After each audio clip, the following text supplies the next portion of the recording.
will talk about how can you create dashboard on your Twitch shop. So you just follow this ways, then it's going to work with you. All you have to do in the first to create your dashboard on your Twitch shop. So you just go down here, click on this sign down here. When you just click on it, it's going to show for you like this here.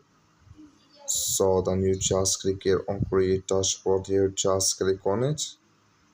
So then when you just click on create dashboard, it's going to take you to this list. Here can you edit your stream info here, and here can you just click on stream manager. So then here when you just click on it here, it's going to create video in this list here, or to manage it here in this list.